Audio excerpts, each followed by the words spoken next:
విజయవంతం కాలేకపోయారు. అది ఆంజనేయ స్వామి మహిమ. అది రామనామ మహిమ.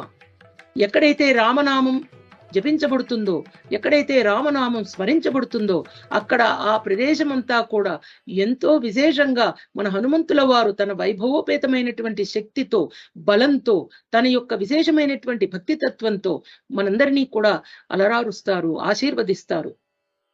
ఎప్పుడైతే ఆ సైనికుల వల్ల ఈ యొక్క ఆలయాన్ని ధ్వంస కార్యక్రమం జరగలేదో ఔరంగజేబుకి ఈ విషయం తెలిసిందిటండి. తెలిసి ఆ నేనే వస్తానని చెప్పి తానే వచ్చి సమస్త శస్త్రాస్త్రాలతో ఈ ఆలయాన్ని ధ్వంసం చేయడానికి ప్రయత్నం చేశాడట. అంతేనండి. ఒక వైభవోపేతమైనటువంటి ఆ అశరీర వాణి అతనికి వినిపించిందట. దాన్నే చాలా చాలా